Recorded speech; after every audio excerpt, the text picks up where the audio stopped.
이 교수의 선불교와 마이스터 에카르트 86번입니다. 사랑의 매. 북원통 스님이 협산 스님에게 물었다. 눈앞에 아무 법도 없고 의식은 눈앞에 있네.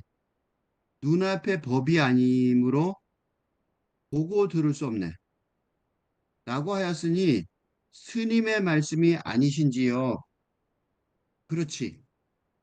그러자 복원 스님이 선상을 번쩍 들어 뒤엎어버리고는 차수하고 서 있었다. 협상 스님이 일어나 주장자로 한번 후려치자 복원 스님은 바로 내려갔다. 여기까지가 하나의 그 화두예요. 그리고 그 뒤에 이제 해설인 거죠. 법안 스님께서 이를 들려주며 말씀하셨다. 이건 후대에 벌어진 일이에요. 요게 한 사건이고, 요건 후대 다른 사람이 이제 자기 제자들한테 설명한 거예요. 다시 이제 요 얘기에 대한 해설을 겸 다른 화두죠. 같이 붙여 있는 거. 그래서 여러 사람이 이런 걸 붙여요. 왜냐면 이런 얘기하면서 이걸 이제 그 화두로 되면 많은 사람들이 이거 갖고 공부할 거 아니에요. 이걸로 이제 뭐 몇십씩 밤새고 몇 년씩 밤새고 몇십 년씩 밤새면서 이거 화두 잡은 사람은 평생 이걸로 하는 거죠. 죽을 때까지 깨칠 때까지요. 그러니까 이제 그 뒤에 있는 스님들이 이제 그런 고생하는 제자들을 위해서 말하자면 설법을 하시는데 설법을 하면서 이제 몇 가지 말을 붙이는 거예요. 그 중에서 이제 법안 스님께서 이를 들려주며 말씀하셨다는 말씀이 왜 나왔냐면 그 수많은 주석이 있었을 거 아니에요. 천년의 세월 동안에. 그 중에서 이 말하자면 주석이 이 해설이 또는 또 다른 이걸 해설이라고 할 수도 있고 음, 위의 화두 공안에 대한 설법 방식의 해설 또는 또 다른 화두일 텐데 근데 이것 중에 그 천년의 세월 동안 쭉 있었을 텐데 그 중에서 이제 가장 인상이 깊었던 게 하나가 딱 남는 거죠. 이렇게. 그지? 그러니까 법안 스님 원래 뭐 대단하신 분이죠. 그러니까 이제 법안 스님이 말한 거예요. 이렇게 질문하는 거죠. 법원 스님은 북원 스님은 북원통 그랬죠? 그러니까 북원 스님이에요. 북원통이라고 통은 이름이고. 그러니까 북원 스님은 어째서 선상을 번쩍 들어 뒤엎어 버리고 바로 내려가지 않고 기어코 협산에게 한 대 맞고 내려갔을까? 그 속셈이 무엇이겠는가? 그러니까 이제 이걸 해석을 잘 못할 수가 있잖아요. 그러니까 이제 북원 스님이 제자들을 위해서 이제 한번 도와준 거죠. 여기서 중요한 거는 뒤집어 엎은 것보다 더 중요한 거는 뒤에 그거다는 거죠. 선상이라는 말이 이 한자말 이 선상이 이거예요. 책상이에요, 책상. 내가 뒤에다가 아예 사진을 붙여놨는데 요렇게 이제 앉아서 이렇게 얘기하는 거예요. 요 밑에 책상 있죠? 책이 있는 책상. 이걸 보고 선상이라고. 선상은 책상이 아니고 선불교에 쓰는 선술에 쓰는 상이니까 선상이라고 그런 거예요. 요걸 엎어버렸다는 거예요. 여기 뭐 책도 있고 뭐라면 잉크도 있고 뭐 그랬을 거 아니에요. 이걸 뒤집어 엎은 거예요. 차수란 단어 나왔죠? 요게 차수예요, 요게. 이게 뭐예요? 인사하는 거죠? 정중하게 이렇게 차수하고 합장한다고 그러죠. 이렇게 정중하게 서 있었던 거죠. 그렇게 난리를 피고 한 다음에 그다음에 인사한다고 서 있는 거예요. 그럼 주장자가 나왔는데 주장자는 이거예요. 스님들이 들고 다니는 거예요. 이렇게 큰 스님들이 주로 이렇게 들고 다니는 말하자면 지팡이 같은 거죠. 근데 지팡이하고 다른 성질로 쓰이는 주장자. 그러니까 그 책상을 선생님의 책상을 뒤집어 엎어버리고 번쩍 들어서 아까 책상 있었죠? 그 책상을 뒤집어 엎어버리고 그 다음에 아주 예의 바르게 딱 차수하고 딱 서 있었던 거예요. 선생님이 일어나고 주장자 옆에 있던 그 주장자 몽둥이를 들어가 한번 후려쳤단 말이죠. 그러니까 그냥 갔다는 거예요. 그 법안 스님이 물어보기를 제자들한테 나중에 후대 제자들한테 왜 북원 스님은 그러니까 선상을 번쩍 뒤엎어 버린 것까지는 이해가 된다 이거죠. 보고 요까지만 주로 생각하는데 요 앞부분, 요 뒷부분 이 어쩌면 더 중요할지도 모른다. 거기까지 알아야 진짜 아는 거다 그 소리죠. 왜 기어코 협산한테 그 차서고 딱 서서 왜 맞았냐 이거죠. 그 속셈이 무엇일까? 그럼 깡패처럼 말썽 폈잖아요. 완전 말썽꾸러기 학생이죠. 말썽꾸러기 전도 아니죠. 잘못하면 뭐 퇴학당할 정도의 잘못을 저지른 건데 그리고 가만히 서 있잖아요. 그러니까 그리고 또 선생님도 일어나갖고 한 대 때려요. 그러니까 또 조용히 그냥 갔다고. 무슨 이런 그지? 만화 같은 행동들이냐 이거죠. 이게 무슨 의미인지 알아내는 것이 이 화두를 이해하는데 도움이 된다, 중요하다라고 말씀하시는 거예요. 고반 스님이. 다시 한번 그럼 읽어보겠습니다. 북원 스님이 제자예요, 제자. 그러니까 제자가 스승 협산 스님에게 물은 거예요. 제자가 스승 협산 스님에게 뭐라고 물어봤냐면 눈앞에 아무 법도 없고 의식은 눈앞에 있네. 눈앞에 법이 아니므로 보고 들을 수 없네. 라고 하였으니 스님의 말씀이 아니신지요. 그 선생님의 말씀이라는 거예요. 이거 무슨 말 같아요? 이거 어디예요? 개송이에요. 그냥 스님의 말씀이 아니라 깨친 때 깨친 스님의 오도송이에요. 오도송. 오도송. 오도송은 오도가 길을 깨닫다는 소리예요. 그 길을 깨달은 노래. 그러니까 깨침을 그지?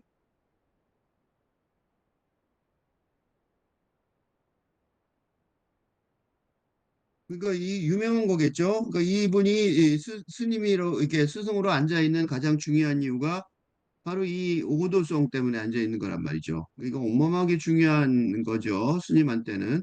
그러니까 이제 제자는 뭘 질문한 거냐면 선생님, 선생님이 지금 선생님이 되신 자격증 같은 거죠. 말하자면 이런 그 깨친 이 저 제자도 되게 대단한 제자인데 이런 그러니까 말하자면 대학원 박사과정에 있는 학생인데 말이에요. 그러니까 이제 박사학위 논문 이렇게 쓰신 거죠? 라고 말한 거랑 거의 같은 거예요. 그러니까 스님이 그렇다 그랬단 말이에요. 그렇지 그랬어요. 그러면 이제 그 박사학위 논문 주제 또는 이때 깨치다는 건 그 정도가 아니죠. 뭐예요? 이거는 신이 된 거죠. 그지? 불교에서는 누구나 누구에게나 누구에게나 불성 부처의 성품이 예, 있다는 게 그 불교의 교리이니까 뭐냐면 깨치면 이 진리를 이 진리를 정말로 깨치면 뭐가 돼요? 신의 경지에 도달한 라고 말할 수 있습니다. 그러니까 어마어마한 거예요, 이게. 그러니까 보통 얘기가 아니죠. 그지? 그러니까 뭐로 말할 수 있냐면 그리스도교로 말한다면 이걸 이제 그리스도교식으로 이걸 그리스도교 방식으로 그리스도교의 영성사상의 예, 영역으로 번역하자면 음? 신의 신성 신성 신의 성품 가디 가테드라고 그러죠. 가테드.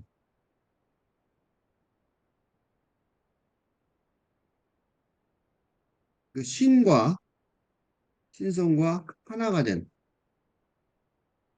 합이란 합이라고 그러죠. 합이란 지복의 상태로 어? 뭐예요? 신앙의 목표, 그지? 소위 천국이에요, 이게. 응? 응. 그러니까 천국에 갔다는 소리예요. 신하고 하나가 됐으니까. 그러니까 그 불교에서는 스스로 신의 경지에 도달했다 소리는 그리스도교로 말하면 그리스도교는 자기가 신이 아니고 인간이 신이 될 수 없다. 그러니까 이 신하고 막 하나가 될 수 있는 것밖에 이게 최고죠. 이 최고의 상태에 갔다는 소리예요. 그러니까 이거 어마어마한 시예요. 개송. 그래서 오도송은 이 깨침의 노래, 깨침의 시예요. 그래서 협산 스님의 깨침의 시를 지금 다시 외워갖고 이렇게 선생님 이렇게 말해서 진짜 선생님이 이게 전체 선생님 시예요? 이렇게 물어본 거란 말이죠. 그죠? 선생님이 이렇게 해서 이 시를 써서 어, 사람들한테 그 신이라고 그러니까 우리 저 불교에서는 신이라고 그러지 않고 큰 스님이라고 그러죠. 큰 스님이라고 인정을 받고 있는 거예요. 그러니까 이제 그렇게 물어봤단 말이죠. 그죠? 그럼 어디가 신인가를 요거 보고 이제 맞춰야 되겠죠? 이제 그걸 이제 또 설명을 하려고 합니다. 눈앞에 아무 법도 없고 눈앞에 아무 법도 없고 의식은 눈앞에 있네. 눈앞에 법이 아니므로 보고 들을 수 없네. 눈앞에 법은 뭐냐면 사람의 눈이 있잖아요. 그죠? 사람의 눈앞에, 그러니까 육체로, 그지? 육체의 눈, 앞에 있는 법. 이건 뭐예요? 자연법이죠. 그지? 그러니까 그 육체의 눈 앞에 있는 법이란 말이죠. 그죠? 그 육체의 눈 앞에 있는 법이니까 여기다 써야겠네. 여기가 더, 어? 육체의 눈앞에 있는 법이 자연법이에요. 그러니까 눈앞의 법은 우리가 눈앞에 예를 들면 눈앞에 무슨 법이 있어요? 눈앞에 법이 무슨 법이 있어요? 예를 들면 그 흘러가는 물을 봐요. 개울물은 어디예요? 아래로 흐른다. 그런 거예요. 예를 들어서 예 하나 들면 그죠? 물은 아래로 흘러가잖아요. 눈앞에 있는 부분 보니까 개울물을 보니까 아래로 줄줄 흘러내려가잖아요. 그게 눈앞에 있는 법이죠. 자연법이죠. 그지? 그런데 지금 이 북원통 스님은 무슨 제자예요? 불법의 제자죠. 불법의 제자예요. 선불교의 제자예요. 그지? 그리고 지금 뭐 하고 있는 거예요? 지금 그거 하는 거죠. 문답하는 거죠. 선문답. 그지? 선문답하는 거예요. 선문답. 그럼 선문답은 뭐예요? 공부한 거를 확인하는 거죠. 지금 지금 무슨 장면이냐면 선문답의 장면이에요. 선문답은 뭐냐면 제자가 공부한 것을 스승에게 점검받는 과정이란 말이죠. 그지? 이거를 선문답하는 거를 불교에 수련하는 사람들은 제일 무서워해요. 스님한테 혼날 거 아니야. 선생님한테 공부했는데 너 말해봐. 그럼 못 알아들으면 뭐 대답을 뭔가를 해야 될 거 아니에요. 근데 이게 얼마나 어려운 신이 됐나 안 됐나 질문. 그 공부가 뭐냐면 신이 되는 공부예요. 그러니까 신이 아직 안 됐는데 가서 그지? 그 얼마나 무섭겠어요. 그러니까 이래서 선무답을 달달 떨면서 굉장히 두려워한단 말이죠. 스님들은 보통 그잖아요. 신이 아직 안 됐는데 가갖고 스님이 이제 물어보는 거야. 말해봐. 그 말하면 야 그게 말이 되냐? 너 지금 인간이 말한 거잖아. 이렇게 될 거 아니에요. 그 얼마나 무서워요. 이 복원도 보통 이제 협산 스님이 그런 제자들을 쭉 받겠죠. 근데 여기서 이제 협산 스님은 왜 그렇게 무서운 존재가 됐냐? 이것 때문에 그렇단 말이야. 이거 눈앞의 법이 아니므로 뭐가 깨침의 법이 응? 그러니까 자연법이 아니라는 거예요. 불교의 깨침의 법은 뭐가 아니라 자연법이 아니다. 그러니까 그러므로 할 수 있다. 보고 들을 수, 그지? 인간의 경험이 파악할 수 있다. 그지? 쓰리겠죠? 응. 그래서 보고 들을 수 없는 거란 말이지. 그지? 불교의 깨침의 법은, 어, 자연법이 아니니까, 그지? 그러니까 인간의 경험으로 보고 들을 수가 없다는 거. 그죠? 어쩌면 당연한 얘기 같죠? 그래요. 그리고 또, 앞에 봅시다. 그러면 눈앞에 아무 법도 없고, 이게 무슨 소리예요? 요거는 이제 그 객관적으로 설명했지만, 요거는 주관적으로 한 거죠. 그 앞엔, 요 뒤에는, 음, 앞부분은 주관적인 경험, 그리고 뒷부분은 객관적인 결론이죠. 그지? 이거 짧지만 그렇게 딱 돼 있어요. 그지? 그러니까 앞부분에는 눈앞에 법이 아무 법도 없고는 누가 이거를 찾은 거예요? 섭산스님이. 섭산스님이, 섭산스님이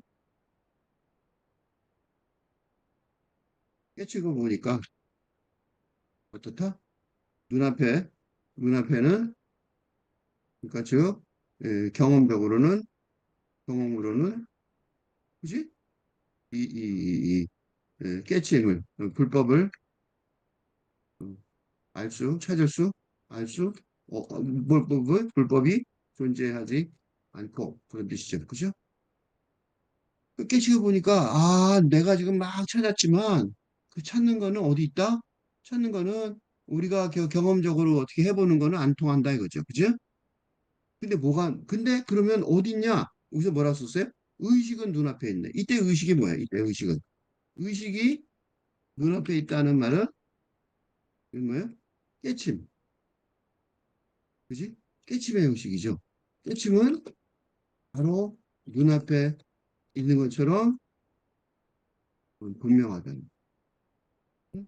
그런 거야. 그치? 이때 의식은 바로 뭔가 깨친 거야. 그렇지?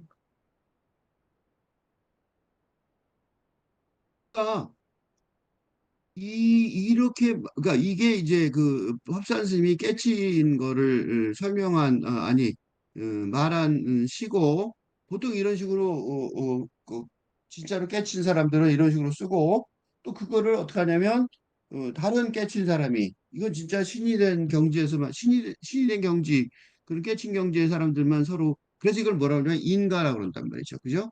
이게 그냥 말한 게 아니라 협산 스님도 어? 자신의 스승에게 인가, 인가라는 게 뭐예요? 허락받은 거죠. 뭘 허락받아? 너도 신이야 하고 인정하여 허락해 준단 말이죠. 그죠? 인정하여 허락받은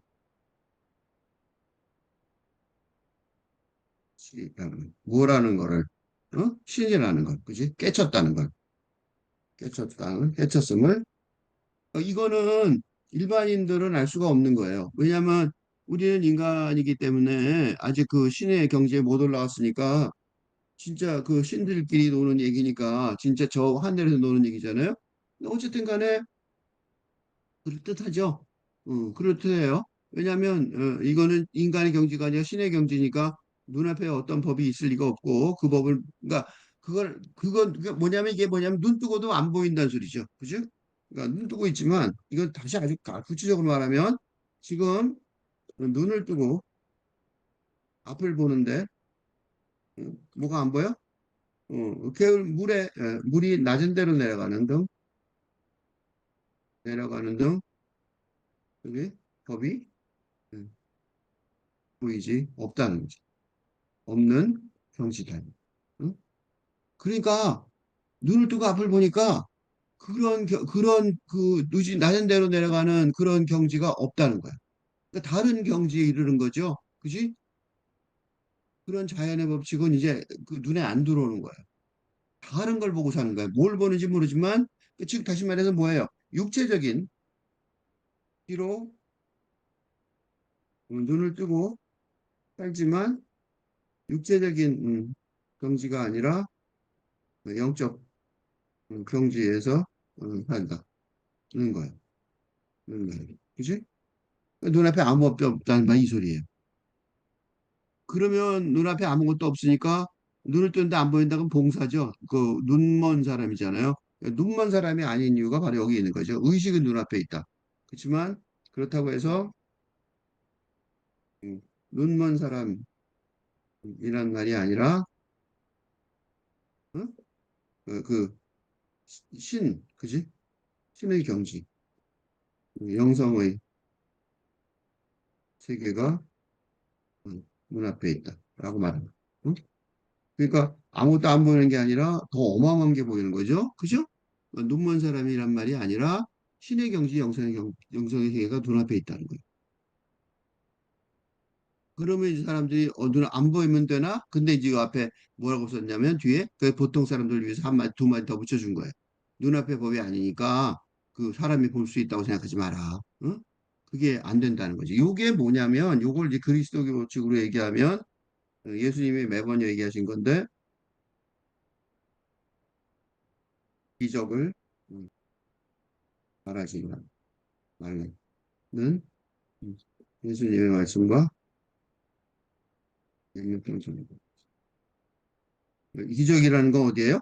일상생활 속에서, 그지?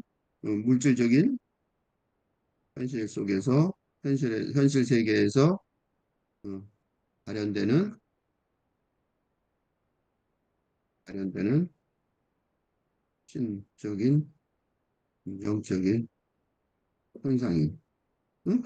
기적을 바라지 말라는 거잖아요. 그게 이유가 뭐냐면, 그걸로 깨칠 수가 없다고 그랬잖아요. 그러니까, 바라면 무슨 소용이 있냐고. 그렇지? 그렇게 얘기했단 말이죠. 이렇게 의심할 사람이 있을 수 있을 것 같아요. 뭐, 굉장히 멋있는 말씀인 것 같긴 한데, 사람 나도 말할 수 있을 것 같으네요. 그치? 그런 생각이 들죠? 그래서 내가 이 설명하는 게 그렇게 그 대단한 게 아니란 말이죠. 왜 대단한 게 아니냐? 그래, 영성사정이 있으면 그렇겠지라고 해석이 이게 다 돼요, 되기는. 그지? 근데 문제가 뭐야? 진짜, 진짜인가죠. 그치? 그러니까 이런 말을 한 게 중요한 게 아니죠. 그지? 이 말을 해서 이렇게 말을 깨달은 게, 이거 조심해야 될 게 하나 있는 거예요. 이게 지금 조금 전에 기적 얘기란 거예요. 그러니까, 협산 스님이 의 개송은 말의 차원이 아니라 응? 말로 표현된 그래서 불임문자라고 그러거든요. 불임문자의 불임문자 불임문자가 뭐냐면 불임문자는 문자로 서지 못하는 문자 즉 말로 표현되었지만 말 너머의 말을 표현하는 차원에서 말한 것이다. 그러니까 이런 수준의 높은 영적 경지는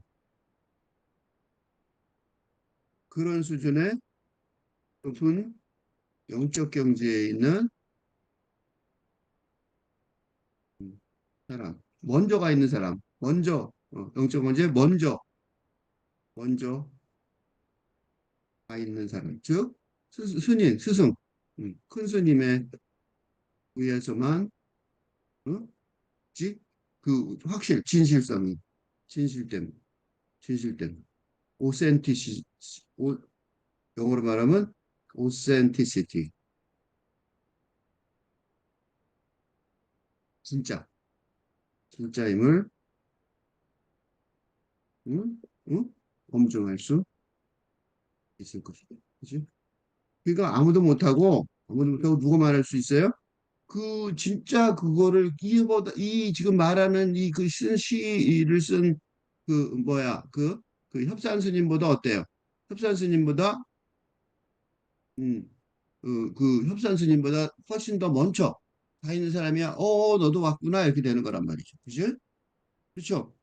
그러니까 그런 스님한테 이 얘기를 받은 거예요. 오해하지 마세요. 누구 잘못하면 무슨 생각이 드냐면 내가 이렇게 자세히 해설해주면 이렇게 대강 쓰면 나도 되네. 그럼 나도 신이야?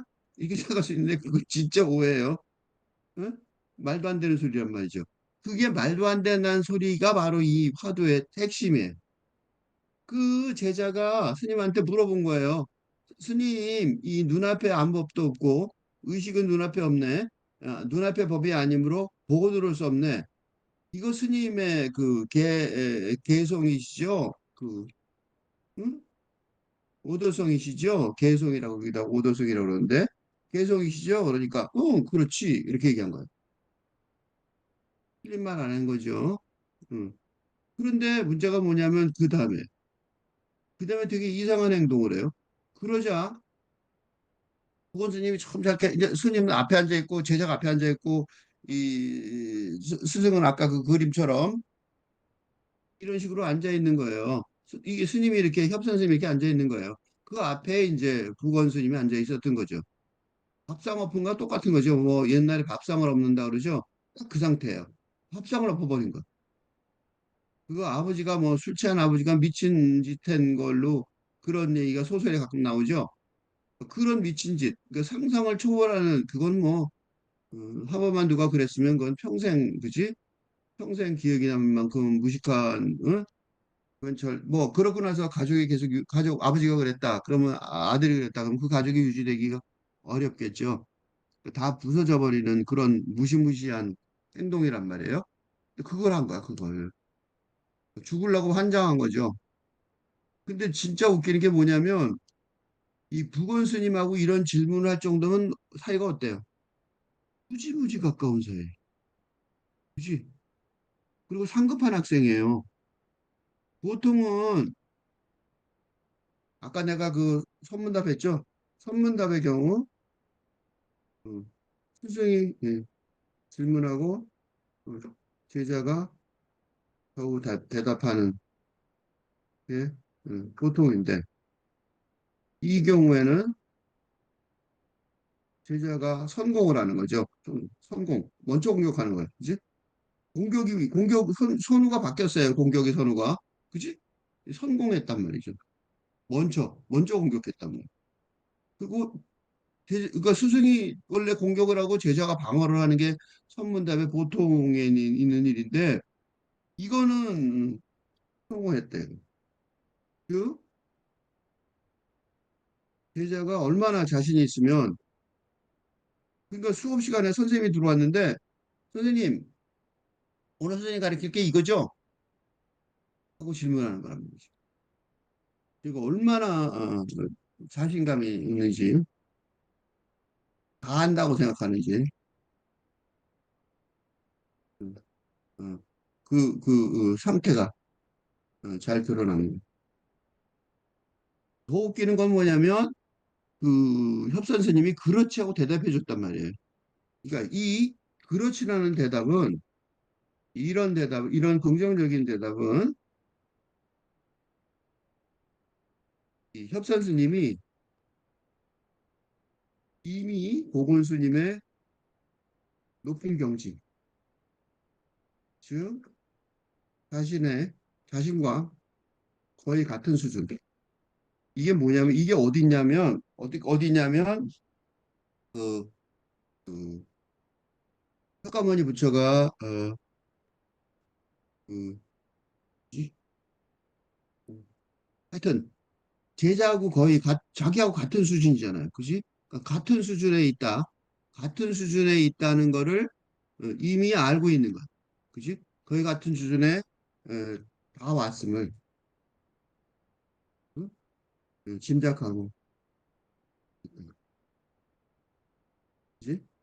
그런 것을 말해줍니다. 그러니까 제자도 이미 내가 어느 정도 많은지 알고 스승도 이미 이 제자는 졸업할 때가 됐다. 그러니까 나랑 그렇잖아요. 학교에 다니면 대학교를 다니면 그런 게 있어요. 내가 호주 대학에서 가서 봤는데 그 학교에 오노 과정이 있어요. 오노 과정 학생들은 대학교에 오노 대학교에 오노 과정 학생은 교수가 그거예요. 음, 교수가 되는 될 자격이 있음을 인정받은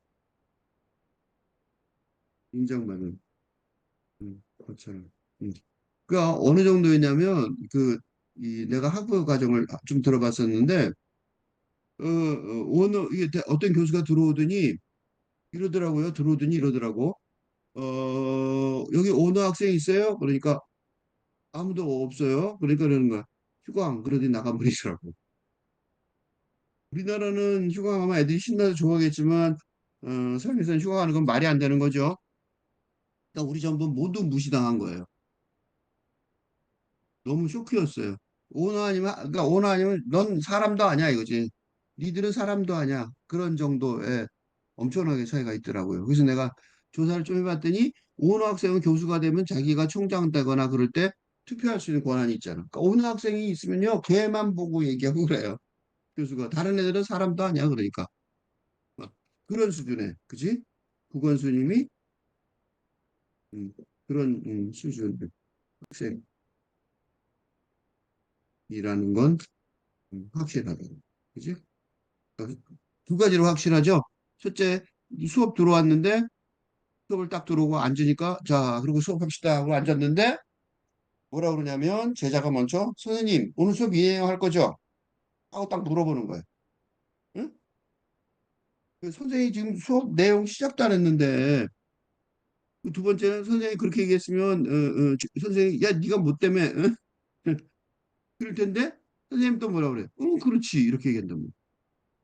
그러니까 보통 수준은 아니다 이미 그지? 그러니까 이거 아무데나 가 이렇게 하시면 큰일 나는 거죠. 아무 깡패죠. 보통 같은 깡패예요. 근데 이제 진짜 깡패 노릇은 그 뒤에요. 그러니까 그 제자가 그 저 앞에 있는 상을 갖다 벌쩍 일어나서 벌쩍 뒤집어 밥상 뒤집듯이 엎어버리고 그랬어요. 왜 뒤집어 엎었을까요? 차수는 둘째치고 그건 너무 어려운 얘기죠. 그래서 이제 왜 뒤집어 어째서 뒤집어 엎어버리고 바로 내려가지 않고 가만히 왜 서 있었냐 이 질문을 했잖아요. 그러니까 이건 어려우니까 여기까지만 해봅시다. 왜 뒤집어 엎었을까부터 생각해 봅시다. 왜 뒤집어 엎었을까요? 왜 뒤집어 엎었을까요? 뭐가 문제냐고. 스승의 이거는 우선 첫째 뭘 할 수 있어요? 스승의 그러니까 협산 스님의 대답 그렇지가 네, 를 전혀 공정하지 않는 조금도 공정하지 않는다. 더 심하게 말하면 어? 그런 식으로 대답하면 뭐다? 신성모독이다. 이 정도다. 라고 라고 강력하게 부정하는 행위입니다. 그렇겠죠? 일면 밥상을 뒤엎는 걸 생각해 보세요. 응? 아버지든 아들이든 가족 식사하다가 하다가 응? 남자들이 주로 난리를 피니까 여자들은 덜하죠. 아버지든 아들이든 폭력적이죠. 남들이 좀 더 폭력에 좀 더 많이 의존하죠. 행동을, 의사 표현을. 밥상을 뒤엎는다는 뒤엎는 짓은 응? 인간관계 그 자체를 응? 포기할 정도로 어? 거부하는 상대의 반응 또는 의사를 거부하겠다는 아주 극적인 극적인 행위 이기 때문입니다. 그치? 그러니까 아버지 아들 사이일 때도 이건 뭐 가족 관계가 거의 끝나는 그치? 거의 끝나는 행위란 말이에요. 그럼 뭐가 그렇게 끝나는 행위냐고. 내가 지금 천천히 하는 거 아시겠어요? 생각해 보게 하려고 그러는 거예요. 굉장히 중요한 거예요. 그 어떻게 보면 불교의 그 핵심, 선불교의 핵심이라고 볼 수 있어요. 뭐가 틀렸어요? 굉장히 간단한 말이죠. 굉장히 아는 사람 되게 알 거예요. 불린문자. 불교의 진리는 응? 언어로 표현될 수 불린문자. 아까 했던 말이죠. 불린문자로만 말할 수 있는 진리다. 그렇게 말할 수 있어요. 그러니까 이게요, 뭐랑 비슷하냐면 모세가 그, 하나님한테 직접 신을 만난 사람이죠. 신을 만나 십계명을, 그 십계명이 신한테 번역해서 직접 받은 거예요. 십계명을 받을 때, 음, 신이 누구냐고 물어봐요. 그러니까 신이 내가 누구한테 받는지 물어보고 싶잖아요. 그죠? 그래서 신이 그게 거기 유일한 장면인데 신의 이름을 묻는데 뭐라고 대답하냐면 이게 유명한 대답이죠. I am who I am. 이라고 대답합니다. 이 야훼야. 야훼 하나님. 야훼 그래서 하나님을 야훼라고 부르는 거죠. 그러니까 모음이 없어요. 그 영어로 표현하면 YWH 이렇게 되나? 그래요. 나는 신의 이름인데 그게 뭐야? 나는 존재하는 나라는 거죠. I am 나는 존재한다. 응? 나는 존재한다는 그렇지? 네, 이런 뜻이죠. 라고 나는 존재한다. 그 I am 존재하는 것. am who I am이니까 한다는 나는 존재하는 것이 I am 나다.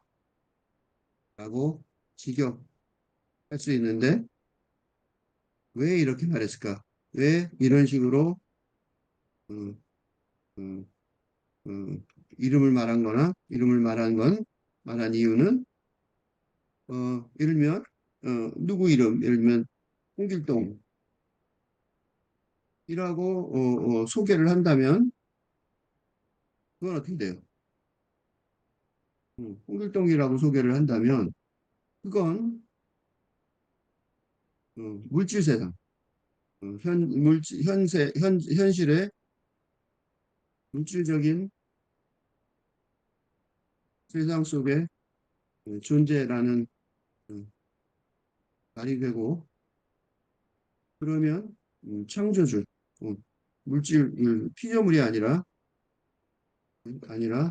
창조주가 아니라 그지? 거꾸로 말해야겠죠? 창조주가 아니라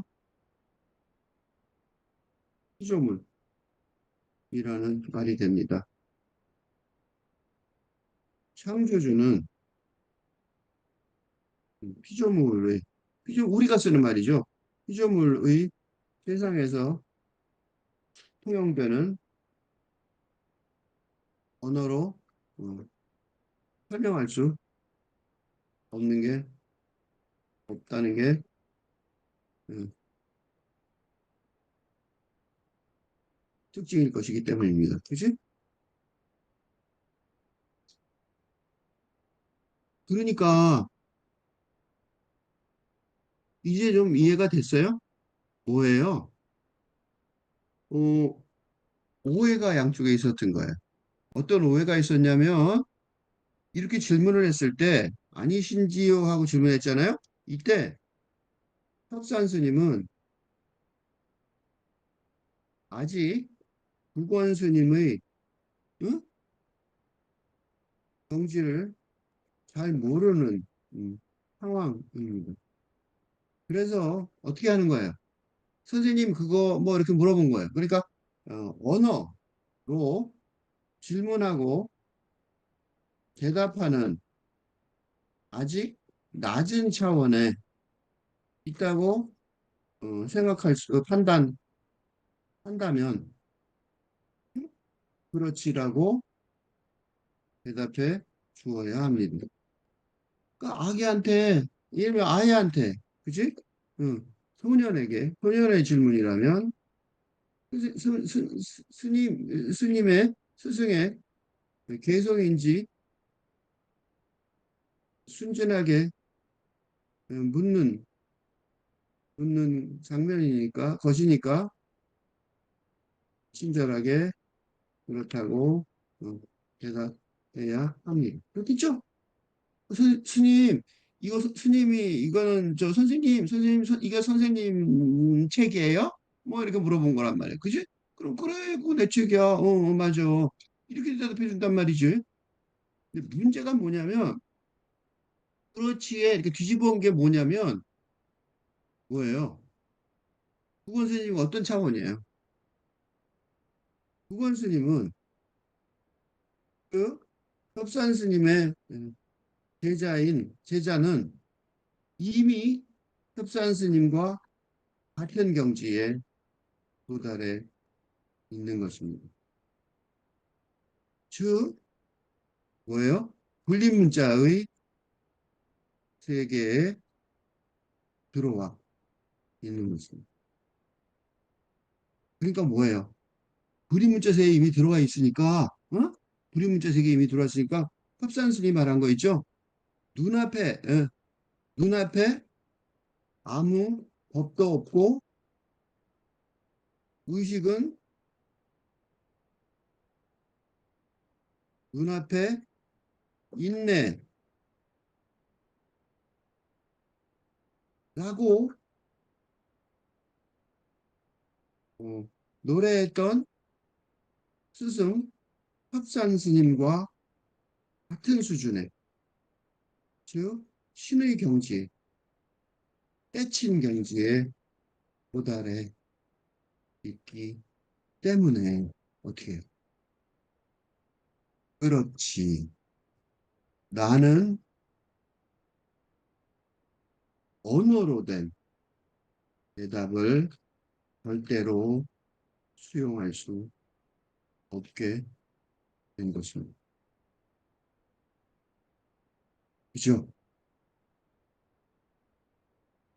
그러니까 지금 뭘 한 거냐면 방금 한 행동은 방금 우건 스님이 한 행동은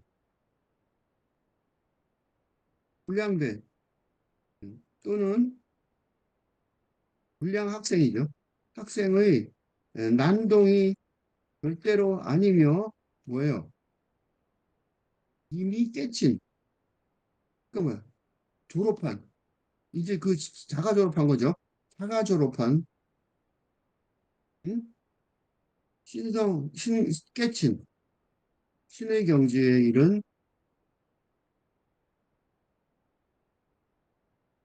사실을 그지? 사실을 스승에게 행동으로 행위로 이게 행위는 의도적인 거죠. 의도적인 행동인 행위로 그러니까 행동은 그냥 하는 건데 행위는 의도적인 거죠. 의도적인 행위로 말씀드린 보고한 셈. 그리고 어떻게 돼요? 그러니까 차수하고 서 있는 거죠. 그지? 뒤집어 엎는 거는 안 할 수가 없는 거였는데 그 말은 절대로 들을 수가 없으니까 인정할 수도 없고 그렇지만 대답 끝났어. 이제 그러니까 어떻게 돼요? 그 다음에 이제 서갖고 선생님 대답 끝났습니다 하고 서 있는 거예요. 차수하고 서 있었대. 엄청난 행동을 한 거예요. 그러니까 이 차수하고 있는 행동 하나만으로도 이 이런 밥상을 여기서 책상이죠. 책상을 뒤엎는 난동을 부린 뒤에 응? 얌전하게 가장 얌전한 자세로 차렷하고 서 있는 것만으로도 국원 스님의 경지가 얼마나 높은지 짐작이 되지 않을 수 없습니다. 아직은 잘 모르겠지만 완전히는 모르겠지만 이게 난동 부린 다음에 얌전히 딱 서서 차렷하고 있다. 그지? 그거는 보통이 넘는단 말이죠. 내가 옛날에 그 6번에 있을 때 박정희 대통령 시해한 다음에 김재규 씨가 6번으로 들어오는 거를 어, 아, 아, 직접 목격한 건 아니고 그 상황을 겪은 사람인데 그때 그 김재규 씨 하는 행동을 보고 잘 안 되겠다고 생각했어요. 그러면 혁명이, 그러니까 암살이죠. 대통령 암살 이후의 행동이 응? 불안정, 태도, 보였기에 실패할 가능성이 있다고 느꼈습니다. 어떻게 해요? 차수하고 얌전하지 게 아니죠. 그러니까 냉정하고, 그러니까 어떤 극적인 상황이라도 상대요. 차수하고 서 있을 정도로 침착하다면 음, 제대로 대처해 나갈 수 있을 것이라는 음, 교훈을 얻을 수 있습니다. 왜 내가 그렇게 생각했냐면 방카가 비투방카로 들어갔는데 무슨 얘기가 들렸냐면 무슨 얘기를 그걸 직접 직접 들은 얘기인데 라면을 끓여달라고 그랬다 그러더라고. 라면 먹을 상황이 아닐 때, 그죠? 그러니까 이 불안하다는 거죠. 불안하니까 어이가 진 거고, 그거는 좀 제대로 할 수가 없겠죠. 그래서 내가 라면 끓여달라니까 그걸 우리가 다 무슨 뜻인지는 잘 모르지만 우리 그 6번 사회들 사이에서 수군거렸단 말이죠. 근데 그 순간에 내가 깨달았어요. 이 사람 제대로 된 계획도 없이 충동적으로 대통령을 살해했구나 라는 걸 느꼈습니다. 자, 이제 제자가 이런 식으로 깨첨을 제자가 그러니까 북원 스님 제자가 어, 자기가 깨쳤음을 행위로 보고 그린 상태인데 스승은 스승이 어떻게 했겠어요? 스승인 협전 스님은 일어나서 주장자로 한 번 후려친 거. 왜 후려쳤을까?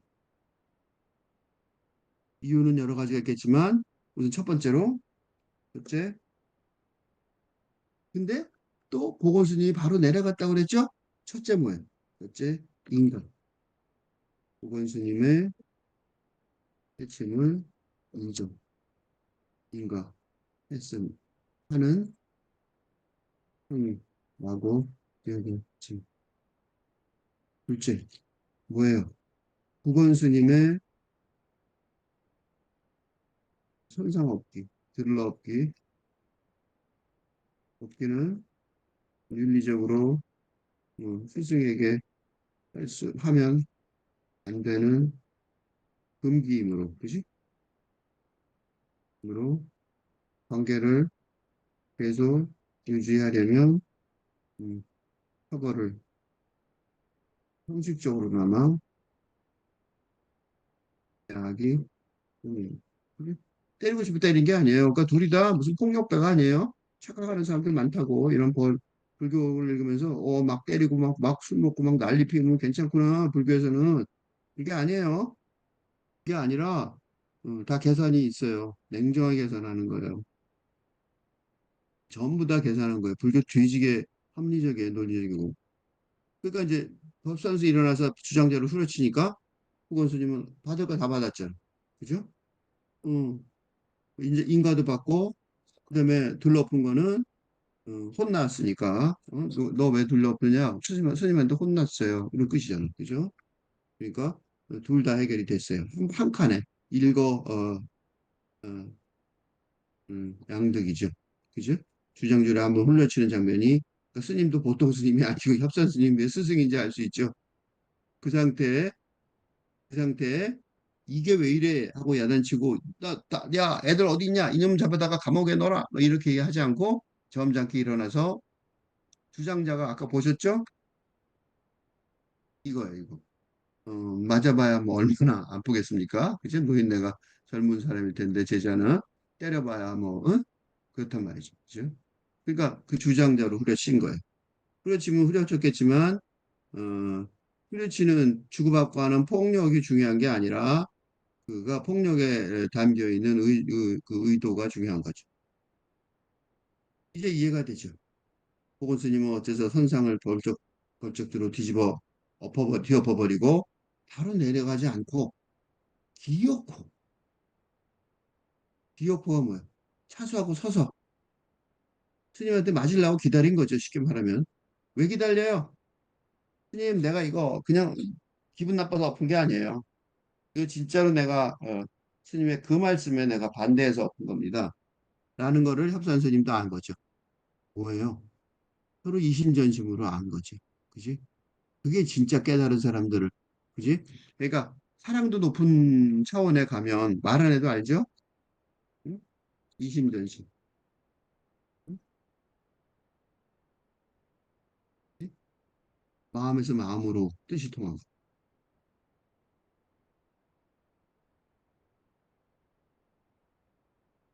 이게 뭐예요? 이게 불린 문자, 진리의 전승이란 방법이시겠죠?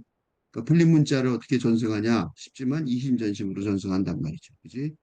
그게 그 여마시 중에 부처님이 꽃을 안 들었더니 제지 큰 제자가 알았다 뭐 그런 얘기 똑같죠. 이심전심이 바로 불교의 진리가 전승되는 방법이란 말이죠.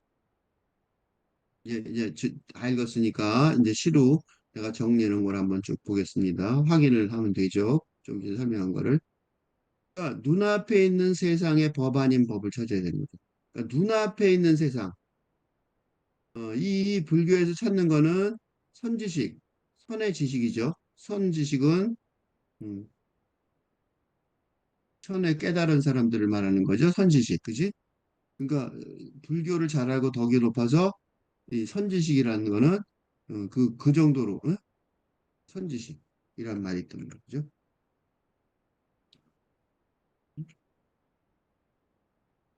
그러니까 이 법을 찾아야 되는데 이 불린 문자의 법을, 그지? 불린 문자의 법을 찾아야 되는데 그 법은 눈앞에 있는 세상의 법 아닌 법이란, 그지? 이 법이 하늘에 있지는 않아요. 그지? 그러니까 불린 문자의 불법이 음, 하늘이 아니라 지상, 이 땅에 있지만 있는데 이런 뜻이에요. 그죠? 근데 이제 이 세상의 방식으로 있는 건 아니죠. 그게 눈앞에 있는 세상에 법은 분명히 있긴 있는데 그걸 부른다면 뭐라고 불러야 돼요? 법 아닌 법이라고 불러야 되는 거지. 그래서 법 아닌 법을 찾는단 말이죠. 그 법을 찾는 게 불법을 찾는 건데, 그지? 놀란 게 뭐야? 그걸 기어코 찾아내는, 응? 그걸 기어코 찾아내는 뛰어난 선지식이 있단 말이죠. 그지? 지금 벌써 우리가 만난 사람 두 명이잖아. 협산 스님도 했고, 부건 스님도 그 협산 스님의 밑에서 공부해 그렇게 됐잖아. 그러니까 없다 그럴 수는 없다는 거예요. 이게 이제 이런 화두를 보면서 우리가 인정해야 될 거란 말이죠. 이게 천년 동안 이런 얘기들이 쭉 내려오면서 깨달은 사람 많단 말이죠. 얼마가 되는지 아무도 모르지만. 그러니까 쉽게 보고 들을 수 없다라고 일반인들 그렇게 말할 수 있는데 불린 문자라고 그지? 불평해서는 안 된다는 거. 분명히 갈 수 있다는 거. 협산 스님의 지당한 말씀이 당연한 것처럼 보이지만 시비를 걸 수 없겠죠. 시비를 걸 수는 없어요. 근데 북원통 스님은 이런 시비 걸 수 없는 말씀에 시비를 건단 말이죠. 이게 화두예요. 전혀 시비를 걸 수 없는 말씀이란 말이죠. 왜냐하면 이거는 협산 스님의 계속 깨침에 노래 문제가 있을 수는 없으니까. 흑산 스님이 그런 스님이 됐다는 거는 그런 신의 경지에 가 있는 건데 신의 경지에 가 있는 사람 말하는 거 갖고 시비를 걸 수는 없잖아요. 그죠? 그런데 문제는 국원동 스님이 그런 시비 걸 수 없는 말씀에 시비를 건다는 거. 근데 그 시비 건 거. 그러니까 어떻게 시비 걸었냐? 그것도 제자가 스승의 책상을 번쩍 뒤엎어 버렸단 말이죠. 그거보다 더 이상한 거는 법안 스님이 나중에 물어보듯이 왜 끼었고 기다렸냐 이거지. 두 손을 어긋매겨 마주 잡고, 그지? 공손하게 처벌을 기다렸던. 아까 그 그림은 합장이고, 내가 그 설명을 좀 덜 했는데, 차수는 손을 이렇게 아래로, 어, 얌전히 하고 있는 거예요. 아까 그 그림은 합장이고요. 스승이 당연한다. 또 웃긴 게 뭐냐면, 그렇게 차수하고 있는 손을 이렇게 어금니에서 앞으로 이렇게 잡고 있단 말이죠. 그 앞으로 왜 잡고 있는 거 있잖아요. 손 잡고 있는 거. 짐작은 되시죠? 어, 스승이 당연한다. 아, 그 사진은 내가 잘못 차수도 찾았어야 되는데 없더라고요. 그래서 합장을 그냥 못 찾았어요. 그 뒤져서 인터넷에서 스승이 당연한 듯이 또 후렸었단 말이죠. 더 웃긴 건 뭐냐? 제자가 맞을 매질 맞은 것처럼 후련하다는 듯이 내려갔다는 거예요. 그 법상 책상 뒤집어엎고 가만히 서 있어요. 스승이 또 당연한다시피 그 막대기로 때려요. 제자는 또 그걸 잘 맞았다 그러고 또 내려간단 말이죠. 그러니까 이제 이거를 일반어로 일상어로 설명하면 이렇게 되는 거예요. 폭력 행위를 이런 식으로 다정하게 주고받는, 그지? 너무 황당하잖아요. 그 속내, 그 속마음이 뭐냐가 중요하죠. 뭐 때문에 그러지? 그런 게 중요하단 말이죠. 이게 이제 그 선불교는 특징이 이 화두를 통해서 선불교의 경우는 음, 알쏭달쏭한, 어? 그래서 큰 의심을 불러일으키는 목적이니까 그 내 속내를 자세히 설명하지 않으려는 성향이 있습니다. 있는데 음, 유사한 수준의 그리스도교 영성사상, 특히 마이스터 에카르트가 대표인데 그리스도교에서는 그리스도교는 교는 일반 대중에게 예, 친절하게 친절하게 어, 설명하려고 하려는 그 풍조가 있습니다. 그러니까 천불교의 예, 높은 신들의 놀이 같은 내용을 와 거의 같은 그리스도교의 설교와 비교하면 음, 그지?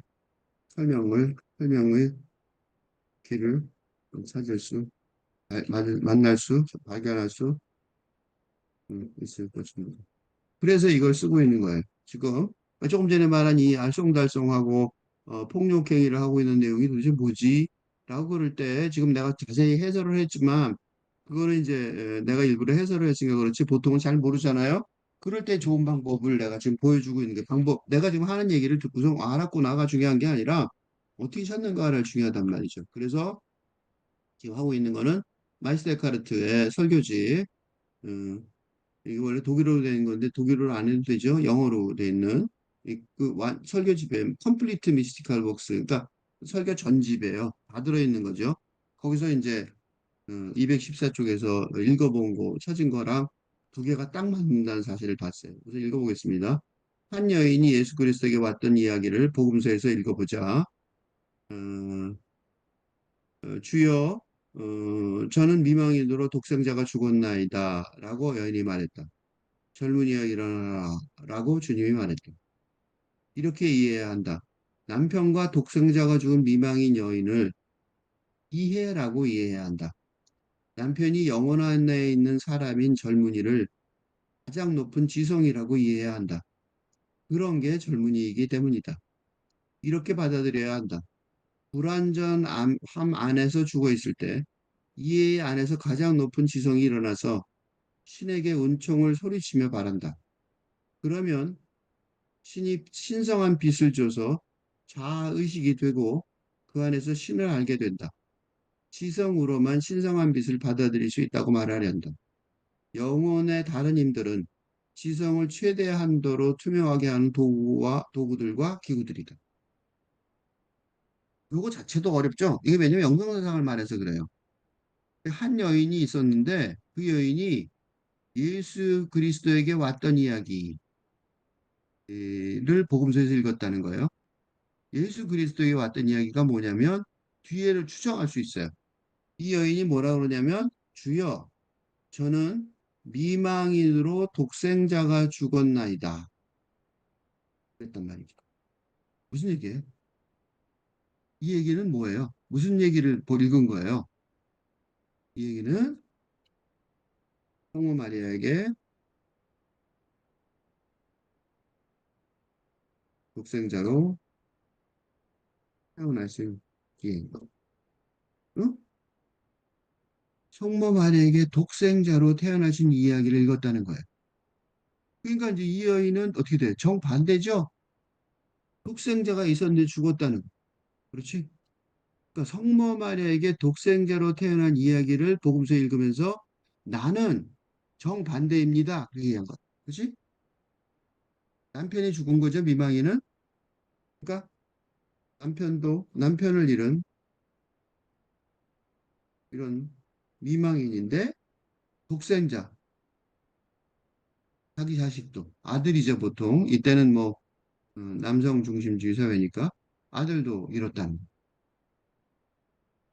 이 두 개는 아주 극적으로 대비가 되는데 어떻게 대비가 될 것 같아요?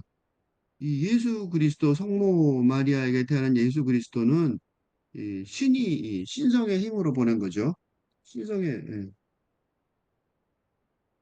예언에 따른.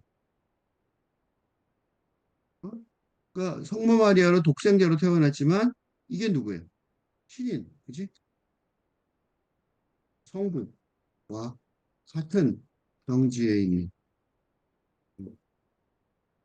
그러니까 신 있는 성자, 그죠?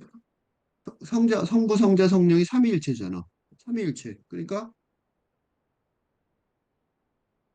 일체. 삼위가 하나단 말이죠. 그지? 그러니까 성부하고 성자가 같은 거예요. 그러니까 독생자로 태어났다는 거는 가 독생자, 인간으로, 그죠? 인간 세계. 응? 그죠? 그러니까 신이 인간으로 태어난 거죠. 그러니까 이건 뭐냐면 신이 인간으로 태어나신 이야기입니다. 그죠? 왜 그랬을까? 인간의 구원을 위해서, 그죠? 그래서 인간의 구원을 위해서 그래서 어떻게 돼요? 어떻게 인간의 구원을 위해서 이렇게 태어나요? 십자가요. 그래서 어, 대신 죽는 희생을 함으로써 어? 그게 성경이죠. 그게 예수의 길이란 말이죠. 그렇죠? 그게 이제 예수의 얘기인데 미망이는 뭐라 그러냐면 이 여인은 자기는 이거는 인간의 얘기죠. 인간 세계 속에 인간인 그죠? 인간이니까 인간의 목표는 뭐겠어요? 인간의 목표는 거꾸로죠. 이거는 모르는 목표가 있어요. 인간으로 태어나서 어, 희극을 겪고 있지만 이때는 뭐 남성 중심주의 사회니까 남성 중심주의 사회인데 사회에서 살고 있는데 남편을 잃고 또 그러면 아들이 또 해야 되는데 아들 좋죠. 아들 외아들. 그러니까 어떻게 돼요? 이 상에서 지켜줄 사람이 없는 거예요. 응? 저런 사람들은 거의 뭐 죽은 목숨이랑 마찬가지입니다. 그지? 즉, 그, 이 지상에서 자신의 몸을 지킬 수 없는 상황이 되었습니다. 나는 어떻게 하면 좋습니까? 그런 얘기예요. 그지? 지상에서 남성 중심주 사회인데 남편도 없고 그다음에 아들도 없고 그래서 그 옛날에 할머니들이 이 아들에 대해서 목숨을 건 거예요. 남자들 태어나는 게 중요하다고 생각한 이유가 이런 게 있어서 그래요. 그러니까 이 여인한테 유일한 희망은 음? 이런 여인한테 희망은 유일한 희망은 영혼의 구원이 될 수밖에 없어. 그지? 여인이. 그렇죠? 그러니까 저는 미망인으로 독생자가 죽었나이다. 이 말은 무슨 얘기예요? 이 땅에서 내가 뭐 해볼 도리가 없습니다. 난 망했습니다. 그런 얘기예요. 그러니까 주님이 뭐라 하냐면 젊은이요 일어나라. 엄청난 얘기. 무슨 소리? 조건을 만족시켰다. 무슨 조건? 조건을 만족시켰으니까. 이 젊은이에요. 왜 젊은이야? 미망이님은 그렇게 젊지 않을 것 같잖아요. 왜 젊은이에요? 다시 태어났습니다. 영원으로 재탄생했습니다. 응? 영혼으로 재탄생했으니까 젊은인 거죠. 그치? 어디서 이런 일이 벌어진 거야? 왜 이런 일이 벌어진 거야? 거꾸로죠. 예수님은 없는, 그지? 없는 상태인데, 응? 없는 상태인데 인간으로 온 거고, 이 사람은 있었는 다 없어진 거죠. 뭐예요? 인간 세상에서 예? 정을 붙이고 살아갈 모든 객견을 다 잃어버렸습니다. 응? 영성의 세계 들어가기 위해 준비가 끝났으니까 이라는 거예요. 응? 그 설명을 하고 있어요. 밑에서. 이렇게 이해해야 한다. 남편과 독생자가 죽은 미방인 여인을 이해라고 이해해야 한다. 이거 웃기죠? 그러니까 이거는 뭐라고 말할 수 있냐면 이 예수님의 말씀을 지금 내가 지금 그 예수님을 음, 예수님이 어떤 여인을 만난 어? 에피소드 문자적으로 어, 기술되어 있지만 예수님이 어떤 여인을 만난 얘기로 지금 문자적으로 기술되어 있죠. 그러나 그건 아니에요. 어떤 일 하나 만난 얘기가 뭐 일기야? 이 성경이 뭐예요? 영적인 차원에서 어떻게 해야 하는지 음, 일반 대중에게 설명하는 뭐 하기 위해서 구원받기 위해 응?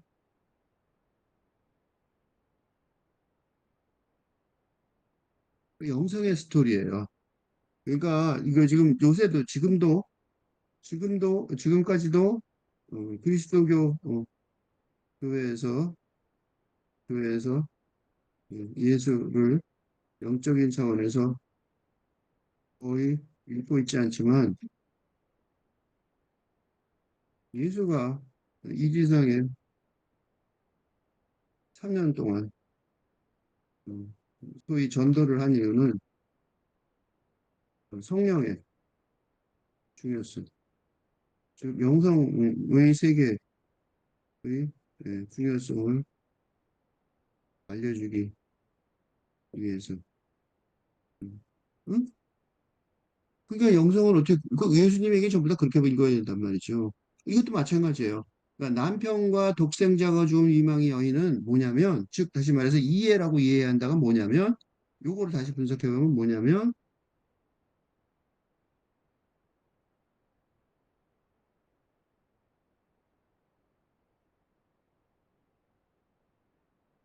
남편과 독생자가 죽은 미망인 여인은 이해가 뭐냐면, 여기 뭐가 들어가는 거예요?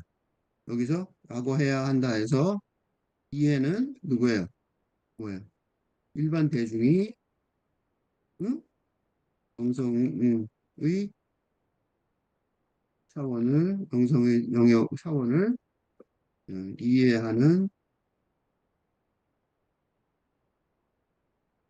뭐랄까 방식이라고 생각해야 된다는 거죠. 그러니까 남편과 독생자가 사람이 아닌 거죠.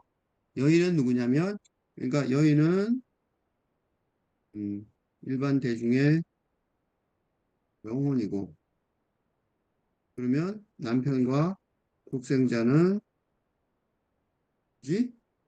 그런 일반 대중의 미망인이 되기 위한 망인, 즉 영적으로 준비를 갖추기 위한 그런 수준이 음, 그런 수준이 되기 위해서는 남편과 외아들이 들이 죽어야 한다는 말이 되겠군요. 그지? 그럼 이해라는 말이 되죠, 이제. 응? 그럼 남편과 죽여야 된다는 거예요. 그게 밑에 써 있어요. 뭐라고 써 있냐면 남편이 영혼 안에 있는 사람인 젊은이를 가장 높은 젊은이를 가장 높은 지성이라고 이해해야 한다는 거죠. 무슨 소리냐면 남편이 영혼 안에 있는 사람이 누구냐? 아들이죠. 그지? 그러니까 아들, 남편은 현실 세계 속에 사는 사람이라고 할 수 있는 그 남편이 자식한테 뭐가 전달돼요? 아버지가 아들한테 뭘 전달해요? 정신을 전달하죠. 그러니까 아버지의 정신을 가지고 있는, 그지?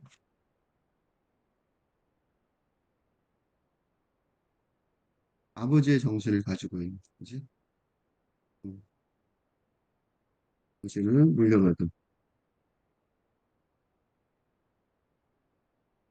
그게 이제 말하자면 영성 수준을 훈련하기 위한 높은 거란 말이죠. 왜냐하면 아버지는 죽었으니까 뭐냐면 현실 세계의 영역이 죽어버린 아버지를 아버지의 정신을 이어받았으니까 이 물질 세계, 물질적인 고 현실적인 기성의 수준이 아닌, 그지? 영성의 세계와 그지?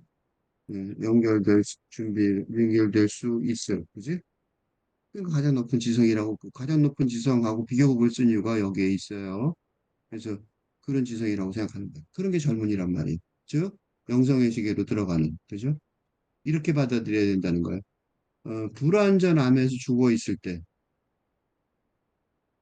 음, 그러니까 불완전함에서 죽어 있을 때, 불완전함은 그 현실 세계, 그지? 현실 세계의 그 불완전에 죽는 건 당연한 거죠. 왜냐하면 불완전함에 죽어야 되는 게 왜냐하면 완전함이 어디야? 영성 세계는 완전하겠죠, 그지? 어, 영성 세계의 됐을까? 영성 세계의 완전한 완전한 세상, 즉 초시간적이고 그리고 초공간적인 세상에 살기 위해서, 그지? 불완전 세상은 벗어나야 되는 거죠. 거기서 이해 안에서 이해 안에서 가장 높은 이해가 누구냐면 미망이죠, 미망인. 미망인으로 어, 어, 현실에 현실에서 어, 등장한 미망인으로 등장한 거야. 근데 그건 이해죠. 그 이해 안에서 누가 하는 거야? 아들이. 응? 그러니까 아버지를 물려받 가장 높은 지식은 아들이죠.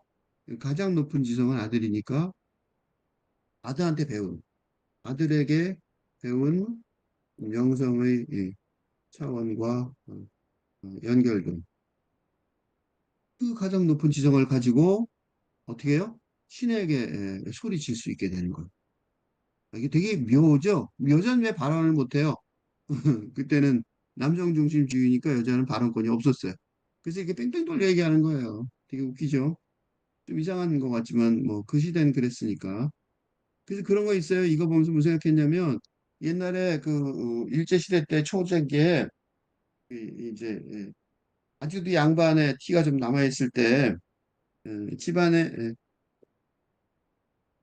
여자가 혼자 있는데 음, 남성이 방문했을 때 뭐라 그랬냐면 이리 오너라 누구 없느냐 이렇게 물어봤단 말이죠. 라고 질문하니까 물으니까 여자밖에 없는데도 여인이 아무도 없다고 아뢰랍니다. 라고 대답했다는. 그 여자 대답한 건 누구야? 그 대답한 거는 이제 사람이 아니다는 거죠. 그러니까는 조선말 일제 초기죠. 일제 강점기 초기 이거가 생각. 그치? 그 주님한테 자기가 이거는 이제 요새 여성들을 볼 때는 답답할 거예요. 말이 돼 자기가 그냥 자기가 여성이 그냥 자기가 은총을 달라고 소리치면 될 거 아니야.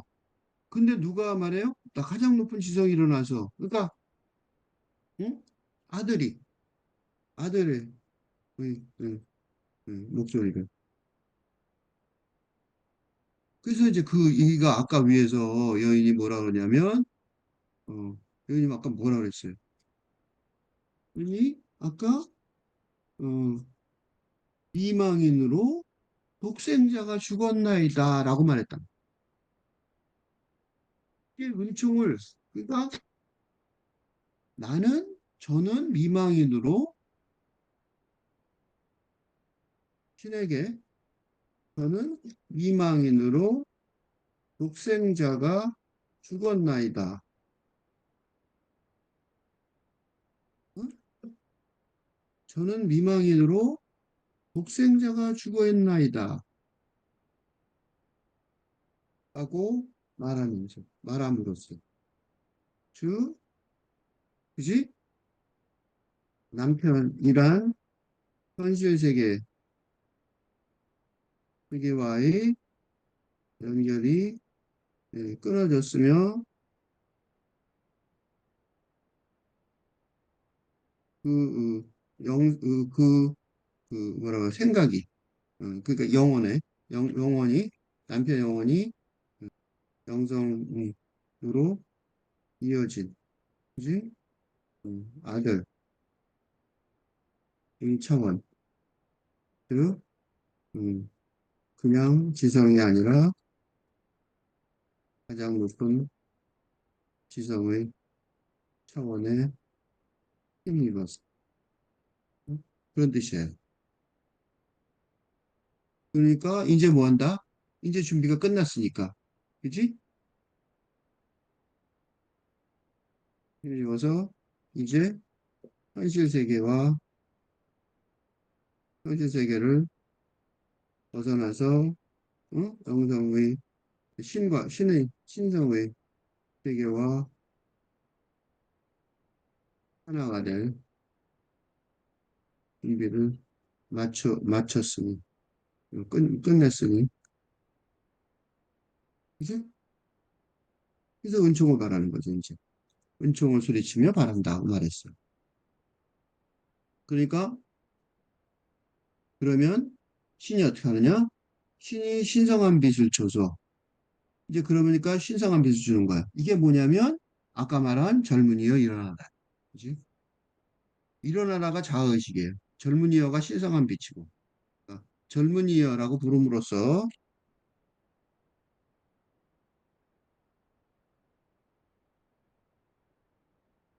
라고 부름으로써, 어? 뭐예요? 다시 태어난 거죠. 다시 태어난 존재. 영성의 세계의 존재가 되도록. 응? 젊은이요. 그러니까 너는 뭐야? 영성 세계의 존재다 이거죠. 다시 태어났으니까 젊은이죠. 아기죠, 뭐 아기. 새로 태어났잖아, 이제 영성에서. 그 다음에 신성한 빛을 좋고 일어나라가 뭐냐면 뭐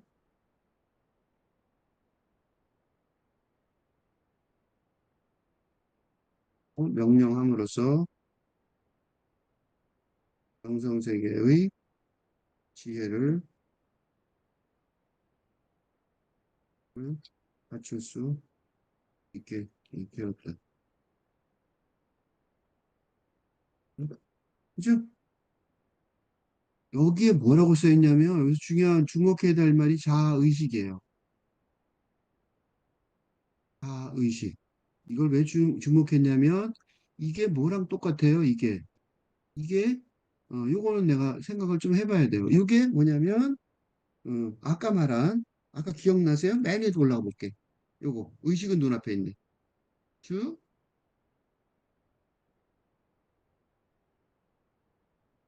합산 스님이 깨치면서 만난 진리의 의식. 그지? 두번 스님이 물려받은 진리의 의식으로 이때 자아의식은 근대적인 대구 인간의 자아의식이 아니라 신성과 함이란 영적 자아가 되었다는 의식을 말하는 그지? 이거는 그러니까 우리가 보통 말하는 자아의식이 아니에요. 그러니까 되게 말을 이게 해석해 놓고 나면 되게 이상해져 버려요. 너무 이게 중첩돼 있는 게 너무 쉽게 쓰이니까. 그거를 어떻게 알 수 있어요? 뒤에 보면 알아요. 뭐라고 써 있어요? 그 안에서 신을 알게 된다. 근데 자아에서 신을 알 수 있어요? 아니죠? 음. 근데 자아에서 신을 알 수가 없잖아요. 이건 이때 자아의식은 그러니까 신이 된 자아의식이죠. 그죠? 그 지성으로만 신성한 빛을 받아들일 수 있다고 말해야 한다. 이때는 이거는 뭐냐면 아까 그 여기서 두 번째 거 요거 눈앞의 법이 아니므로 보고 들을 수 없는데 요 얘기하는 거예요. 이거 정리예요. 객관적 정리. 응? 눈앞에 응? 눈앞에 그것만 다시 써보면 법이 아니므로 보고 들을 수 라는 뒷부분 그지? 눈앞의 법이 아니므로 보고 들을 수 없네라는 흡산 스님의 소성의 뒷부분 즉 일반 대중을 위한 객관적인 진리 설명 그러니까 진리의 요약이기도 한데 네? 데카르트도 그도 다음과 요약합니다.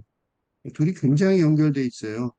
시간이 많으면 한 줄 한 줄 다 연결돼 있다고 설명할 수 있는데 그러기에는 지금 너무 시간이 많이 들어서 생략하는 것뿐이에요. 뭐라고 설명했냐면 지성으로만 지성이 뭐예요? 아까 그러니까 이때 지성은 뭐예요? 이때 지성은 네, 자연법에, 응? 그러니까 육체적이고 현실적인 세상의 법을 이해하는 지성이 아니라 응? 어떻게 돼요? 그러니까 가장 높은 지성이죠. 그치? 영성의 세계와 그러니까 아니라 지상과의 인연을 다 끊고 만나게 되는 영성의 예? 가장 높은 지성의 예? 그런 지성, 그런 지성으로만 그게 뭐냐면 이게 이제 그 지성으로만 신성의 빛을 받아들일 수 있다고 말을 한다. 이건 뭐가 똑같으냐면 이건 지금 앞에 말한 미망인, 그지? 독생자가 죽은 미망인과 마찬가지로 그지? 미망인의 사연이기도 하고 이는 또한 뭐예요? 그러니까 음, 선상을 뒤엎으며 일반지성, 그러니까 말하자면 자연법의 지성을 거부한 보건스님이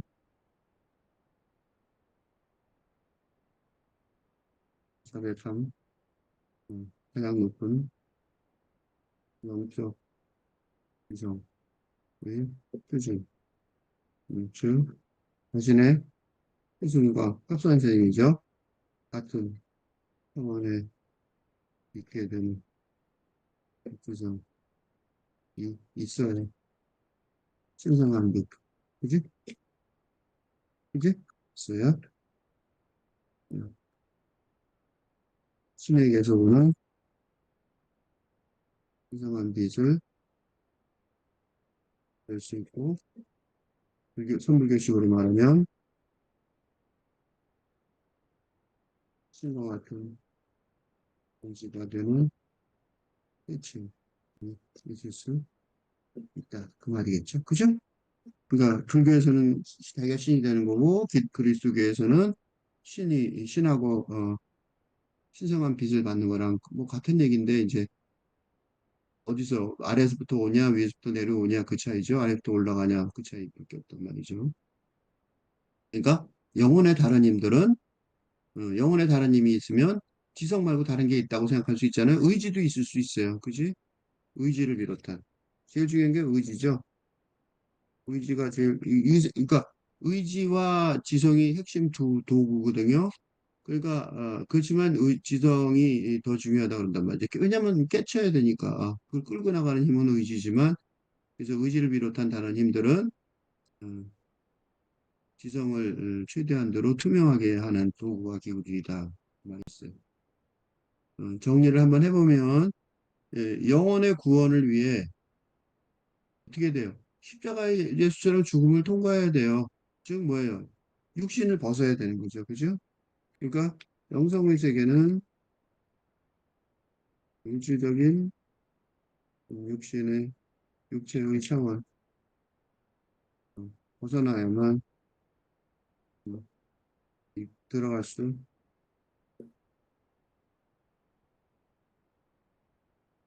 있으니까. 그죠? 어떻게 들어가냐고 영성의 세계를. 그죠? 영성의 세계라는 것 자체, 정의 자체가 들어갈 수 없다는 걸 말하죠. 당연히 십자가는 당연한 것.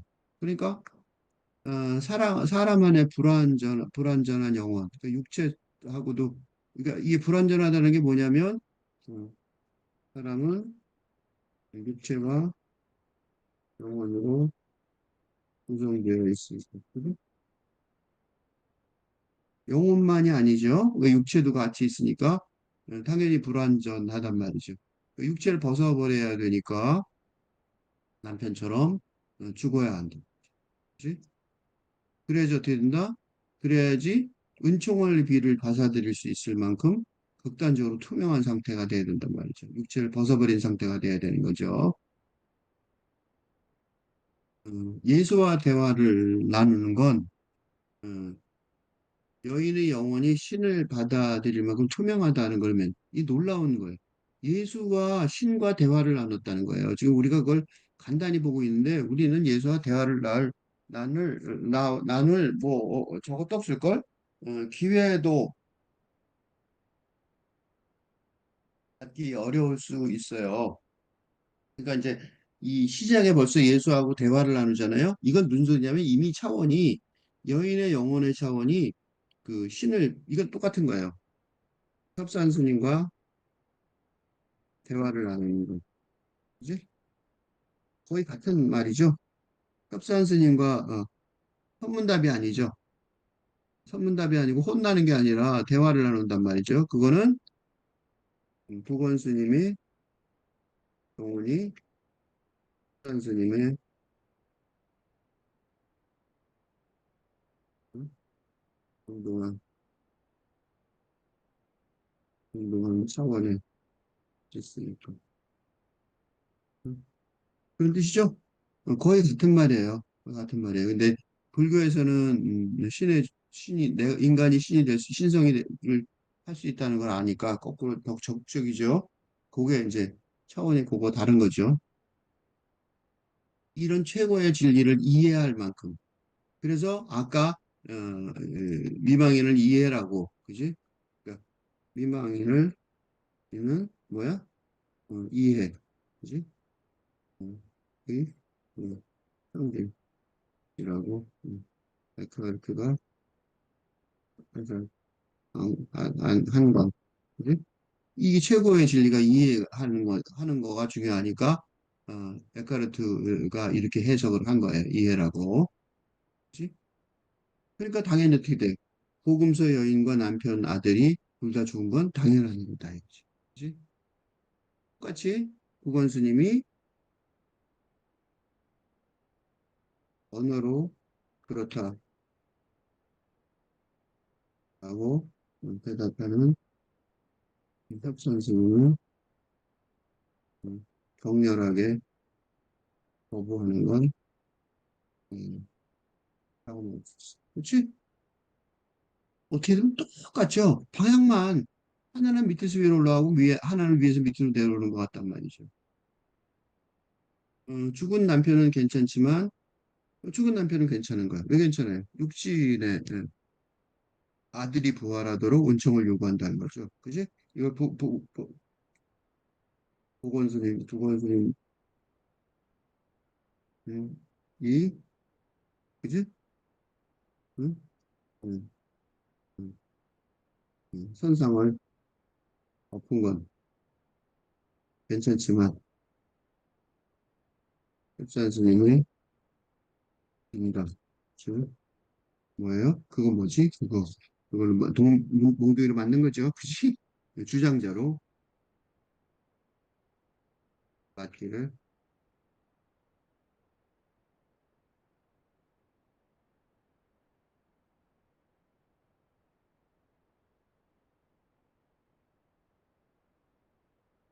인가를 요구하는 거죠. 은총을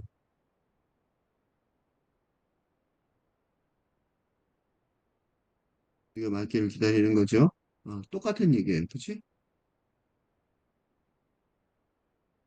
왜냐하면 사람 안의 영혼, 남편은 죽어도 불완전한 죽음이어서 영혼의 낮은 차원을 절대로 벗어나지 못할 것이기 때문이다.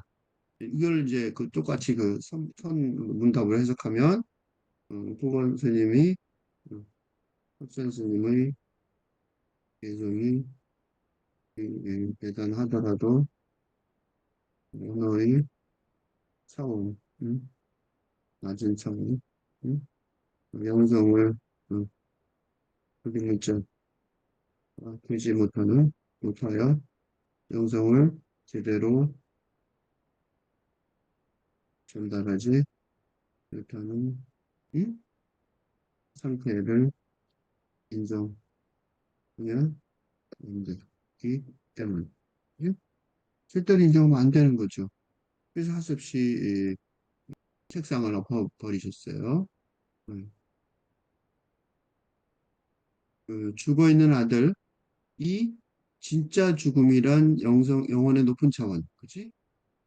이게 뭐야? 이게 바로 영이 되는 길로 인도하는 가장 높은 지성.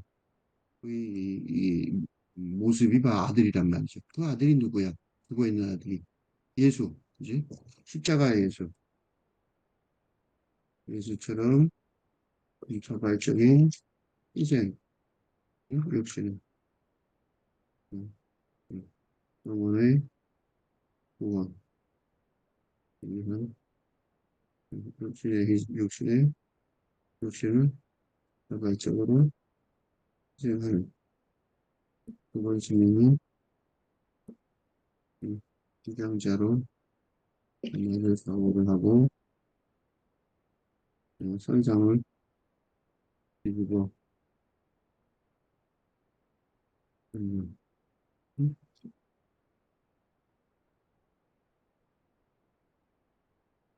음, 그치? 비슷해요, 그지? 그러니까 그 뒤집어 엎는 난리를 피고 한 사람은 한쪽에는 그 양쪽에 좀 폭력인데 이 그리스도교의 폭력은 수동적으로 희생하는 폭력이고 불교의 폭력은 능동적으로 부시는 폭력이지만 둘 다 어쨌든 폭력은 폭력이죠. 그 폭력은 무슨 폭력이냐면 그리스도교는 극도로 수동적이고 불교는 극도로 능동적이지만 둘 다 두 경우 다 폭력적인 양상을 보이는 이유는 뭐예요? 육체적, 물질 세계의 육체적인 차원을 단호히 음, 벗어나야 하는, 음. 그러니까 이게 극도로 능동적, 극도로 수동적으로 보이는 그지? 그런 게 육지를 벗어나서 그래요. 그지? 그러니까 이 죽었거나 살았거나 그게 문제가 아니란 말이야. 이건 육체 차원이잖아. 사람이 갇혀 있는 생사윤회를 벗어나는 은총을 찾아야 된다는 거죠. 양쪽 다 똑같죠? 양쪽 똑같아요. 그러니까 불완전한 영혼의 차원에서는 과격한 폭력처럼 보이는 행위죠. 그지? 어떻게 사람이 저렇게 폭력을 행할 수 있어요? 이렇게 생각할 수 있단 말이죠. 그렇지만 그거는 사람의 영혼이란 낮은 차원을 벗어나서 육체에 갇혀 있는 거죠.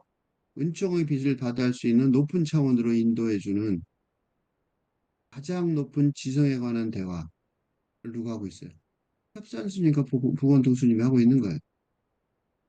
그러니까 부원통 스님이 협산 스님의 개성을 부인하는 게 아니라고요. 스님의 말씀이 아닌 줄 아는 질문에 대한 긍정적인 대답인 그렇지를 격렬하게 부정하고 있을 뿐인 거죠. 말로 할 수 없는 말의 경지를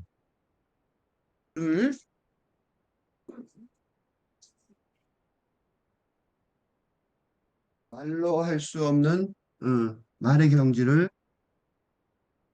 말로 묻고 답하였단 말이에요. 이건 어떻게 끔찍한 일이죠? 그래서 눈 뜨고 참아볼 수 없는 목불인견, 신성모독이란 말이에요.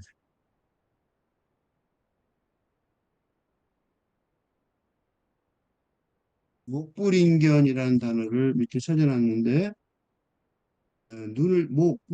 목은 눈이에요. 견은 보다고 참을 수가 없다. 눈으로 보는 걸 참을 수 없다는. 눈으로 참아 볼 수 없음. 눈앞에 벌어진 상황 따위를 눈 뜨고 참아 볼 수 없음. 이게 목불인견이에요. 그래서 목불인견의 참상이란 말. 응? 그러니까 어떻게 돼? 이거 말도 안 되는 거야. 신성모독이라고. 그러니까 그리스도교 쪽으로 보면 신성모독이라고 말할 수 있는 거죠. 그래서 그렇게 그건 도저히 안 되니까, 그지? 신성모독은 엄청난 거죠. 그리스도 옛날 중세 때는 그냥 죽이죠. 그래서 스님의 뜻을 제대로 이해하여서 가장 높은 지성에 도달한 무건통 스님에게는 어떻게 해요? 과격하게 부정하는 게 뭐예요? 종지를 이어받는 종지. 이게 무슨 뜻이냐면 이거 많이 이제 많이 봐서 알 텐데 요거. 한 종파의 중심이 되는 가르침. 응? 중심. 지금 자기가 어떻게 돼요? 법제자가 되는 거죠. 핵심 제자가 되는, 그 깨달으면 핵심 제자가 되는 거죠. 몇 명 돼 있어? 한 명밖에 안 되는데. 한 명도 없는 게 대부분인데. 그러니까 그 종지를 이어받는 행위를 할 수밖에 없는 거예요. 그러니까 어떻게 돼? 협산 스님의 선상을 번쩍 들어 뒤엎어 버리는 수밖에 없었던 거예요. 근데 이제 문제가 하나 생긴 거죠. 뭐, 이런 이게 뭐냐면, 법제자가 되는데, 법제자, 수제자, 어? 교리를 이어받을 제자. 그게 돼야 되는데, 그러면 이게 어떻게 돼요? 이게 굉장히 권위가 최고인 권위가 되는 거죠. 스승을 위해서 최고의 권위가 되니까 이 번쩍 엎어버린 이 얘기는 좀 문제가 있잖아요. 그지? 그래서 상상도 할 수 없는 무례한 행위. 이게 어떻게 해요? 도덕 범절의 측면에서 무례함에 기인하지 않았음을 입증해야 되는 거예요. 그래서 스승이 이제 마지막으로 두 손을 어긋매겨 마주잡고 자, 얌전히 스승의 최종적인 판단을 기다리는 것. 그러니까 제자가 윤리적으로 정반대로 여겨지는 두 개의 연속동 행동으로 제자가 최대로 투명한 영혼의 상태에 도달하였음을 스승이 알게 된 거죠. 그러니까 스승은 어떻게 돼요? 말로 할 수 없는 말로 축하 행위를 해야 하는 거예요. 그리고 또 하나는 아까 내가 얘기한 것처럼 제자의 행위의 과격함이 자칫 유발할지 모를 추후에 불필요한 비난을 사전에 방지해야 되는 거죠. 왜냐하면 이 사람이 대표가 되는데 제 말이야 옛날에 스승한테 이렇게 될 거 아니에요. 그래서 걸맞은 과격함으로 멋있게 응징해야 하는 거죠. 말 안 나오게. 그래서 스승은 제자에게 사랑의 매를 들었던 것이고 제자는 어때?